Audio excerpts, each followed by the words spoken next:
Right, this is the end of that speech of the Rebbe that the Rebbe gave, that we're talking about taking a sheep into the house. And that the same way you have to be powerful and brave and even self-sacrificing for the commandments, as also you have to that we can learn from that I mean, today we don't take sheep and tie them up to our houses, but the future redemption will be even greater than the redemption back we went out of Egypt. So now we also have to do something similar to taking the sheep, and not to be afraid of the Egyptians who worship the sheep and were very threatening. Now our goal is to love every Jew and to bring every Jew back to Judaism. So we should do this just like the way they did the sheep back then, with the power, would not be afraid of anyone, and not to be discouraged by the unwillingness of the Jews around us to listen to what we have to say. But we have to just find out a way to say it in a more genuine way, in a more pleasant way, in a more calm way, and to have patience. And Hashem will make the dalit. Kashem, just like Shabashas Yitzias Mitzrayim, just like when the Jews left Egypt, Hari Al Yedei Tokef, it was by means of the courage and the power of the Jewish people, the defiance. Bekach Shelo Yitrashmu Mitzrayim, just because in this that they were not affected, they were not scared, frightened by the Egyptians, they were not discouraged by the Egyptians all around them. They were sacrificing the Egyptian gods, and the Egyptians got mad. But the Jews were not affected whatsoever by that. Yatsu Mitzrayim, by means even more, because of this they left Egypt. Ba'af natlu oitam, they even took with them at the kesef v'zav, the silver and the gold of the Egyptians, the ilo Mitzrayim. And what about the Egyptians themselves? In their efforts to run after the Jews and pursue them, they sunk in the sea. Like it says, Lo nishar behem af echad, there was not remaining from them even one. And gam oto echad, even that one paro that was he eventually became the king of Nineveh, the country of Nineveh, and he suffered over there. The whole story with the Yonah, suffered over there. So we also, if we go in a way of defiance, self-sacrifice, not to be discouraged by any human being, all of our the opposition will be ended. There'll be a speedy redemption in our days. Now you have to realize what the Rebbe made this in 1952. In the 50s, especially the early 50s, the Jews were totally reeling from the Holocaust. Right? Details of the Holocaust were coming out more and more, and people tried to deny it, and people this, but little by little it came to be revealed. I don't remember when the Eichmann trials were. Whenever it was 50-something, was it? 60s? Well, it was 1960. 1960, okay. So that was like 10 years afterwards. But still details were coming out more and more. So the Jewish people were totally depressed. They were afraid, they were just happy that they were living in a place where Goyim wouldn't make any trouble for them. They still had it in their impression, how they were best friends in Europe with the Ukrainians that were around them, and the Poles that were around them, and the Germans that were around them, and the Hungarians and the Romanians and their next door neighbors, and all of a sudden they all turned on them. And you just every non-Jew had a license to kill every Jew. It was like free season for 4 years on the Jews, and just Jews were killed and they were murdered and raped. All their money was stolen. They saw the worst things possible, and nobody helped them. There was no one around to help them. And so Jews were understandably, very, very shaken by this Holocaust, and they were very demoralized. And they didn't have any pride. There was nothing to be proud about, to be a Jew. The whole thing was, if you could just, close yourself in a synagogue or something, or a place, and learn Torah, then you were doing a big deal. It was a big accomplishment, which is true. It's a big accomplishment. You still believed in God. You still believed in the Torah. You laughed yourself. Wait, this is a big thing. All of a sudden came the Lubavitcher Rebbe, said, no way. The Jews are the sons of God. They're connected to the King of the universe. We have to be proud. We have to be happy. And even more, we have a purpose. It's on us, our purpose, that the world should not become like it was then. It's our job. Right? Why did they kill all the Jews? Because the Jews had good in them. Because the Jews were good. The Jews had the Torah, they had mitzvahs, they had morals, they had this. Right? And that's why the Goyim hated them, because they were evil. That's why they hated them. They didn't hate us because we're bad. We did something wrong. It's bad to be a Jew. Somehow or other we deserved, right? What's going on? Well, because no way. Right? Even the Jews that weren't religious, right? Why were they killed? Because the Goyim were bad. You don't kill a person just because he doesn't believe in something. Right? The guy's not a good Catholic. You can shoot him in the head. Right? Where'd you hear that from? No such thing. And even if they do, so that this Arab kills that Arab because he's not a good Muslim. So this guy is a good Muslim, so he says he's not a good Muslim, right? So you could feel if the religious Jews, they said we're going to take out a crusade, everybody who's not religious and do it. No, it would be an insanity, but at least there'd be some, they killed them because. There was no because. They just killed Jews because they were Jews. What was wrong with being a Jew? Exactly wrong, the opposite. It was good to be a Jew. A Jew is a holy thing. A Jew is a valuable thing. A Jew is a precious thing. Who brought this out? The Lubavitcher Rebbe. The Lubavitcher Rebbe brought it. And in every single aspect of life, Jews were ashamed in front of professors. A professor? What, a professor? What's this guy? He's a rabbi. What's he know as a rabbi? What does he know? A professor knows who. You get Sigmund Freud. You get this a professor, right? Suddenly it starts to be revealed Sigmund Freud was totally wrong. The whole theory of evolution is just no more than a theory. It has no basis in fact. Right? They're just trying to find, right? So what is this? All this psychiatry and philosophy and science. What is it? And it's theory. They believe in it. They believe it's true. No, you can't base science on belief. Judaism, religion, you can base on belief, right? But you can't base science on belief. Here the Rebbe is saying we believe in something that's really true, something that's beyond all definition. We believe in the creator of the universe. We believe the creator of the universe is good. We believe in the creator of the universe wants a world to be good. Right? What do you believe in? You believe in science. That's forbidden. You can't believe in science. Science is facts. You got facts. Sure, we got the facts. But according to science, somebody comes up with better facts or more facts. You have to leave your old facts. So they weren't so factual as you thought they were. So that's what the Rebbe wants to do. Rebbe wanted to bring pride back to the Jewish people. And not just the political pride and pride because the Rebbe is so great and look at our great leaders. Pride that you're so great. You're a Jew. You are chosen by God to make the world a better place. Don't be afraid. Don't be afraid of anything.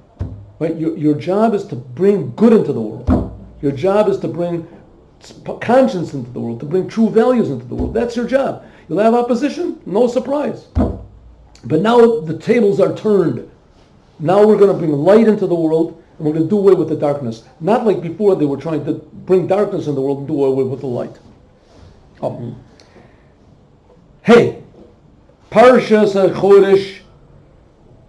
In this week we find the first commandment of the Torah that was given to the Jewish people, and that is to sanctify the months. That's a commandment. The first commandment which was given to all the Jewish people was that the Jewish people have to look at the moon and decide, is this the beginning of the month or not? God, not all the Jewish people, a certain group of the Jewish people called the Sanhedrin, right? Very trained, very genius, very devoted, very pure rabbis, right? Pure in heart, pure in mind. They had to look at the moon and say, is it the beginning of the month or not? What's so important if it's beginning of the month? Because time is a creation, and time can be made holy. That's where the holidays are. Holidays, all of it. The holidays, the Jewish holidays, are called Yom Tov. They're called days that shine. Days that shine. Pesach is a holiday. Sukkot is a holiday. These holidays come to show how God gets involved in the world God cares about the world. The world is really God's. The world belongs to Hashem. We're just creations. But God wants us to do things. He wants us to be his partner. That's the way it is. But you have to know when the days come out. If you celebrate Pesach on the wrong day, you celebrate Shabbos on the wrong day, you celebrate big problems, right? Big problems. So Shabbos, let's say, and you can remember 1, 2, 3, 4, 5, 6, 7, 1, 2, 3, 4. But what about the days of the month? What about the days of the month? How do we know the days of the month? If you celebrate Pesach on the wrong day, you didn't do any command. Maybe a person can say, listen, I'll command, you know what, I'll do all the fast days on one day, one big fast, and all the days when I eat, I'll eat matzah, I'll do it inside of a sukkah, and I'll eat it leaning over, and you can't do that, right? You have to do everything exactly in the time, because time, the details, God is found in the details. So, you have to know what the dates are. Therefore, the Jewish people heard a commandment. The first commandment is, know when to begin the months. I want to give you this. Kiddush HaChodesh. It's called making the month holy.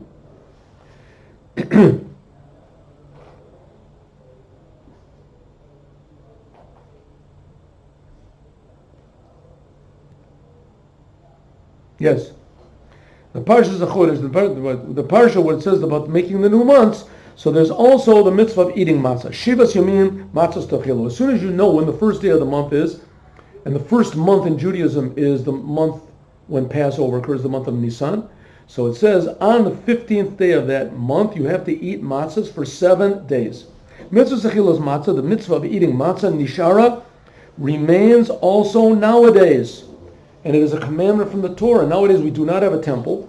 We cannot sacrifice the Pesach sacrifice, but we do have the commandment of eating matzah, and it is a commandment from the Torah. But often, clearly, in a general way, in the holiday of Passover, there are 3 commandments: Pesach, Matzah, and Morah. Pesach, Matzah, and Morah. According to one opinion, they used to wrap them all together. Hillel used to wrap them all together and eat them all together. Pesach, Matzah, and Morah. How did he eat Pesach? Huh? How did he eat Pesach? Pesach was the Paschal lamb. Paschal lamb. And that was the Pesach lamb and matzah and more. B'zman is nowadays in Korban Pesach. There's no Paschal sacrifice, Pesach sacrifice. Ela b'chinat b'shnalma parim sepatenu. We just can talk about it. It says talking about it is the most we can do now, and talking about it replaces to a certain degree the sacrifice. Some people say that it completes it, Shalma, that it completes it. Nowadays we don't have to do the sacrifice. We have to talk about it, and that completes the sacrifice that was done back then, without talking about it. Mitzvah Zechilas Mor, the mitzvah of eating moror, now is only from the rabbis. We make a blessing on it, Alachilas Mor, but it's only from the rabbis. But the mitzvah of eating matzah is from the Torah.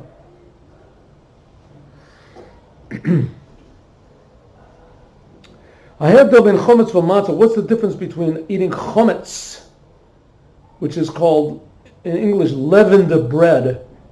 I don't know if anybody knows what those words mean.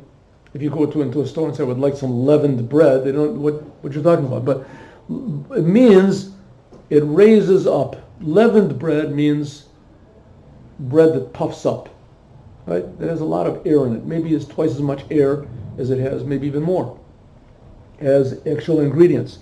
Unleavened bread means that it's flat bread. What the exact ingredients that you put in, that's exactly what comes out. It doesn't raise up at all. Chometz is called leavened bread.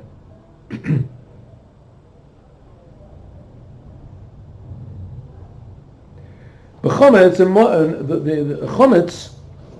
on the leavened bread that rises up, mitnaseh ha'isa, the dough expands.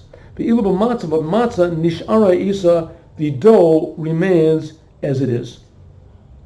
Mashmut the double, what does it mean? Ruchnis chometz shows false egotism, vitnasut, and how do you say, trying to be, superiority, to trying to be superior to someone else. Matzah shows hitbatlut. Matzah shows surrender. surrender. In some ways nowadays in our society, there's nothing more negative than surrender. People take seminars, courses, never to surrender. Right? You always have to win. You got to be the winner. You got to be on the top. Somehow or the other.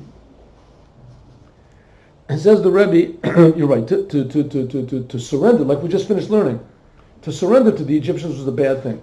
But to surrender to the Creator is a very good thing. Let's see. Therefore, Ikar in Yanish al Matzah, the main thing of matzah is lechem oni. It's called poor bread. Lefi shemahuta shel matzah, because the essence of matzah is hitbatlut. It is surrender to the Creator. But davar zeh, this mitbateh only in lechem oni, only in poor bread. Limerot shemutar lechol matzah, even though that it is permissible to eat what they call matzah ashira, rich matzah. Rich matzah means matzah that was made with fruit juice. You can only fill the mitzvah by eating what's called unleavened bread. Bread that could come to be chametz, that could come to puff up, and you watched it and did something so that you were careful that it would not come puffed up. How does bread become unfit for matzah? When does matzah become chametz? If you just take bread, water, and you put it into flour, and you leave it for 11 minutes, or you leave it in a warm place even less than 11 minutes. At that time, we suppose it starts to puff up. It can't be eaten for matzah anymore. Even more, if a person, God forbid, eats it on Passover, it's a big sin. Also, the matzah that the Jews ate when they left Egypt was also called poor bread, humble bread. Matzah. The word matzah and the word chametz, mirkavot, are made mi'otiot zahot, from very similar letters. Matzah, both of them have mem and tzadik. Except for in the letter matzah, there's the word hey, letter hey, and the word chametz, there's the letter chet. Huh? Matzah is mem tzadik hey, and chametz is also chet, huh? Mem tzadik. So both of them have the same letters, mem tzadik. One has matzah as a hey at the end, and chametz hasn't got that hey on the end. Instead, it has the letter chet, but it's not at the end; it's in the beginning. But still, that's the big difference. And it comes out that matzah and chametz are very, very similar. Matzah on Pesach is a big, big mitzvah. Chametz on Pesach is a big avera. One of the biggest sins in the Torah is to eat chametz on Pesach. Huh? What's the difference between them? A little nothing. What's the difference between a chet and a hey? A chet looks like this, and a hey is the exact same thing. It looks like this. Right? Mm-hmm. There's a little space in the top. The letter hey is very similar to the letter chet. Each one of them has 3 lines. And it's open below. I have though the only difference between a chet and a hey, which that's the difference between chametz and matzah, is bekaksha, the chet is closed on the other 3 sides, the gamri totally, and the letter hey is a little opening. Oh, so we see the difference between, right, what is God asking from us? A little tiny opening, that's all he wants, a little opening, a little bit of maybe God exists, maybe I'm really a creation, that little maybe. Not to be so sure of yourself. Hapetach milamata, this opening from below, which are in both letters, the chet and in the hey, mashmud means petach chatat rovetz, is talking about the opening that everyone has to the world, that the world affects us. What people say about me, what people think about me. Am I successful? Am I not? Am I rich? Am I happy? Am I handsome? Will I be happy? Will I be rich? Will I be this? Right? The world. That's the opening on the bottom. Hasagira, we call it tzdadim. The fact that the letter chet is closed on all of the 3 sides implies ein makom litzia mipetach chatat rovitz. There's no way to avoid or to combat or to escape. There's no alternative from the world.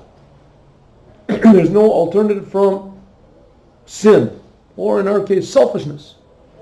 Ha-petach milamayla be'ot hey. But the fact that there's a little opening in the letter hey on the top, this shows petach shchatet rovitz, that even though that the bottom is totally open, but there's a little opening on the top. Efsharut shel yetzia mimatzavo v'asiyat tshuva. It's possible to go out of who you are and to do tshuva, to become attached to something infinite, to be attached to some values that are more real than you are. Even though it's a small opening, the rabbis say, Pitchu li kachudesh shel machat. The rabbis say, if you open to me just like the hole of a needle, by means of that, I will open to you like Pitchu shel olam. I will open for you like the opening of the ulam, the biggest door in the holy temple, and it was always open. There were no doors on it. Shekein al yedei hiru tshuva. They're just making one little thought of maybe I should act a little more Jewish. Maybe God really does care about me. Maybe I owe God a little something. After it's possible to be the regechot in one instant, from a Rasha Gomer, from a completely evil person, to be a tzaddik Gomer, to be a complete tzaddik. That's the difference between the chet and hey. That's going out of Egypt, because you don't have to change yourself totally and grow payas and just do the whole thing at one time. No. All you have to do is say, maybe God exists. Maybe God exists. Then you start to think, listen, maybe God wants me to put on tefillin. Maybe God wants me to learn Torah. Maybe God, forget about what I want God to do for me. Maybe God wants me to do something for Him. And God is pretty good. He creates the whole world. So if I can contribute a little bit to this wonderful cause of the creation of the world, why not do it? Why not do it? Shnei Havdalim, the two differences, depend one the other. When a person is in a feeling of hitbatlut, when a person is surrendered to the Creator, hari ap im chet, even if he does a sin, chas v'sholom, mehar heru b'tshuva, he can think, that was not good what I did. Ach keshehu biyish, but if a person is egotistical, hitnasut, then when he does a sin, what does he do? He justifies himself. Or even says even more, who says it's a sin at all? Who says it's a sin? After all, the world is for me, not I'm for the world. Keshehu batel, when a person is surrendered, he does not try to tzaddik, to make excuses for himself. Va'osehu et cheshbon tzedek, and he starts making a proper calculation of life. Right? Why am I here? What am I doing here? What's the purpose of me being here? Is the world just for me, what I can get every single instant? Or maybe I'm here for a higher purpose. Right? Maybe I can be really useful. Kishehu nochach, when he sees sheet naguto in a roya, that's not possible, he does tshuva. And that's the whole idea of going out of Egypt. But when a person is egotistical, a person can always find all sorts of excuses and for his actions. So that's chometz. Chometz keeps rising up and rising up. And the point of Pesach is matzah, a humility to the Creator of the universe, which enables us to be a vessel for the blessings of the Creator to make the world a better place. So this is the idea of this week's portion of the Torah. Going out of Egypt. Going out of Egypt, part of going out of Egypt was, a major part, was eating matzah. And what we learned in different Maimorim and Passover, the different discourses of the Rebbe, the way that a Jew gets faith, the difference between Jewish faith and non-Jewish faith. Non-Jews also believe, they also have faith, right? The difference between Jewish faith and non-Jewish faith, that a Jew can really feel that the world is being constantly created from nothing by the Creator Himself, and you can feel this. It comes through matzah. That means going out of Egypt. Matzah is the big difference. Matzah is what made us different from all of the other nations, from all the other ideas, all the other religions. matzah, this feeling of total surrender and unity with the creator of the universe right now. And that is accomplished by matzah, as we'll talk about, God willing, next time. Before you go, I love eating matzah. What? I love eating matzah. I remember last year we had amazing matzah. I felt like I was eating manna, but I never experienced what you were talking about.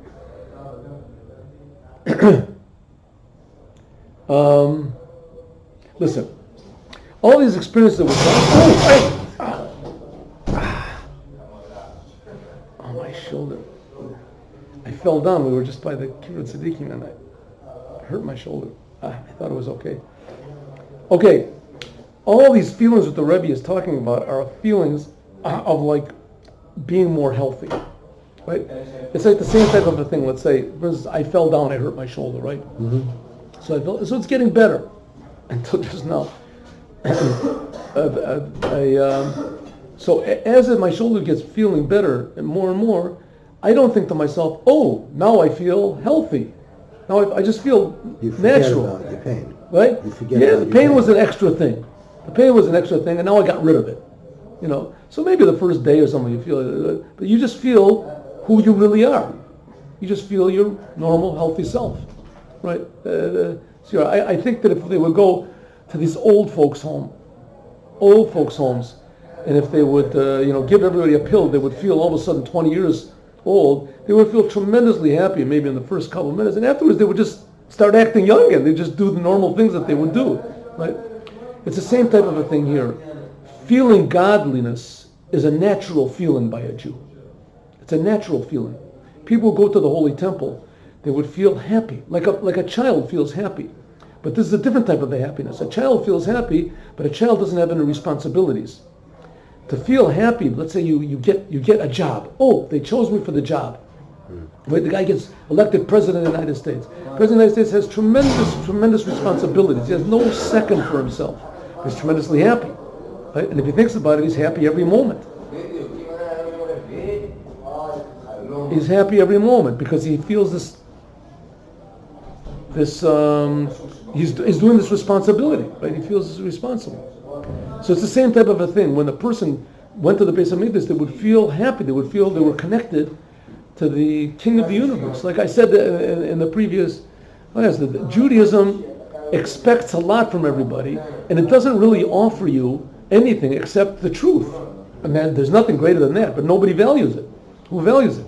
You know, people would rather have $1 million and a little bit of a lie than to have the truth and $5. You know, the fact of the matter is, though, money, for instance, take an example, money that's made honestly, even though you earn much less, is worth much more than money that's not. That's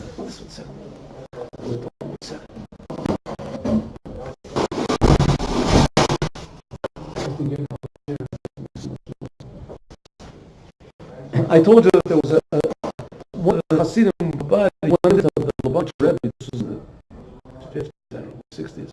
I told you this before, and he said he doesn't understand that there's one Chassid, his name was, what was his name?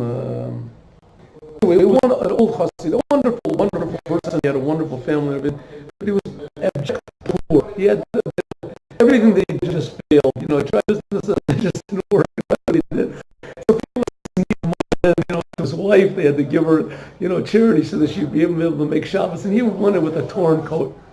And when he would go in for a private audience to the Rebbe, somebody would have to loan him a coat to go in. So he said, I don't understand, why is this person so poor? And Marilyn Monroe makes $7 million a year, whatever. This is in the 50s, tremendous amount of money. So the Rebbe said, listen, that person that you talked about, that chassid that you talked about, he doesn't even know that he has a torn coat. He's happy, his life is happy, he's a productive person, he's thinking about other people, he helps other people, he's happy with every situation. He said, in that movie star that you talked about, with all of her money, she's a very miserable person, she's not happy with it at all. And sure enough, shortly thereafter, she committed suicide. I mean, if she did it, they killed her, who knows what happened, but anyway, her life was definitely not a happy life, right? Not a happy life. It's the same thing with all these big movie stars, unless they settle down and they have a wife and family and they have real values, right? It means that something is more important to them than their money. Their money is not their big thing. Oh, everybody wants to be rich, and everybody should be rich. Being rich is a wonderful thing, and it would be wonderful if this Chassid was also rich, right? And I'm sure that if he was rich, it probably wouldn't change him at all, and he might not even change his coat. If he were rich, his wife would have to probably force him to buy a new coat. Because he just doesn't care. It doesn't he wants to be poor. He wants to be, have nothing and show everybody how he's suffering and how he's a simple person. He just stopped thinking about this. This is what God gives. He gives $1 billion, I'll take $1 billion. He gives me 5, I'll take 5. But he's happy with what he has. So it's a general thing. So that's why a person that eats matzah, a person is so used to thinking selfish. So what do you eat? Matzah thinks, I don't feel anything. I want to feel something. I want to. I. So that I is what covers over the feeling of naturalness. Okay, maybe I'm just giving a false answer. It could be, because generally speaking, the reward for doing Torah and mitzvahs is happiness. You feel happy, but in order to do that, you have to sort of let yourself go. You have to just realize that I've just done something that God Himself wants me to do. And you have to have a little appreciation of what God is. God isn't like a big me. He's like a really, really, really big and really powerful and really spiritual me. And so it's just me against this God. So if I'm His friend, so I should be happy. It's like I'm, the neighborhood bully. I'm happy with him, because we're good. I did what he wanted, so you get a good feeling. It's not that. It's not that feeling. It's the feeling of the neighborhood creator creates everybody and does everything really good, and he doesn't expect anything. Just that I have the how do you say the merit, the chance to be connected to who I really am, to my Creator. It's a wonderful feeling. But it's a constant thing. It's not like in these Eastern religions that, I have gotten nirvana, I'm up to the samadhi or whatever they call this thing. I just linked it, that's it, here I am. He just never looks to the side, he just always looks straight ahead, and he's always smiling. That's not what it is. These 5 guys are probably always smiling because they're not married. Their wife never yells at them. They never have any problems. They don't have any problems. They don't have any of this. You have shalom bayit when you're by yourself. Yeah, sure. Shalom bayit in the wind, Put on a coat, Swami. Leave me alone, I've been in the freezing weather. My whole life I've just been trying, to get to the level where I don't need a coat in 20 below zero weather, and I made it. That's if that's what your goal in life is, so it is. But what's a goal? Like to be like a plant, to be like an animal. Life is dynamic. It has to be dynamic, right? And you see, the more dynamic the people are. We have King David. King David is the greatest of the tzaddikim, of the Jewish people. His whole life was problems. And who made problems? Other Jews that were holy people, Torah, mitzvahs. They did all the commandments, right? And they hated King David. There was Dog and Achitophel and Shimi ben Gera. These people were really genuinely religious people. And David HaMelech was also. And they made trouble for him. They wanted to kill him.